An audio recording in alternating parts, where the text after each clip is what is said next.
Bonjour à tous, je suis Didier Mazier, je vous souhaite la bienvenue et je vous remercie pour votre fidélité. Alors si vous n'êtes pas encore abonné, eh bien abonnez-vous, activez les notifications et puis pour tous, mettez un petit pouce en l'air. Mais surtout, partagez ces vidéos sur tous les réseaux sociaux où vous êtes présents. Sur LinkedIn, sur Facebook, sur Insta, sur X, sur TikTok, Snapchat, Twitch et tous les autres.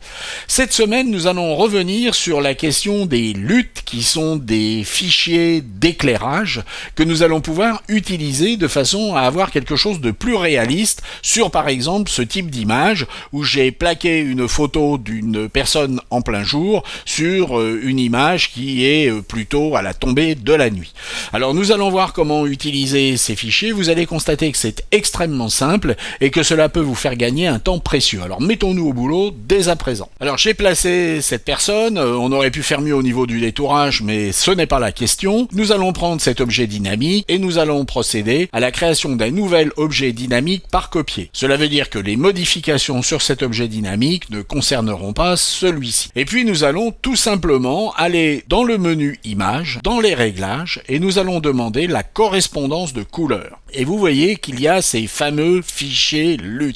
Alors on pourrait charger des fichiers que l'on aurait téléchargés, mais il y a des fichiers qui sont livrés avec le logiciel. Alors ce que nous allons faire, eh bien tout simplement, c'est utiliser le Moonlight 3DL et qui va donner cet effet d'éclairage au clair de lune. Ce qu'il faut maintenant, c'est jouer sur le mode de fusion entre notre sujet traité avec une lumière LUT et puis notre sujet. Nous allons donc aller dans les modes de fusion et nous allons voir ce qui se passe au niveau des lumières. Et là, nous allons avoir le choix. Nous pouvons aller sur une lumière crue, nous pourrions également aller sur une lumière ponctuelle. Je pourrais ensuite moduler mon effet en fonction de l'opacité. Les réglages, bien évidemment, ne vont pas être les mêmes en fonction du type d'image que vous allez travailler, mais lorsque vous créez des images composites, il est intéressant de gagner du temps en utilisant des fonctionnalités qui sont livrées avec le logiciel. Et appliquer un profil LUT à une des images est une de ces possibilités. Alors j'espère que cela vous a intéressé,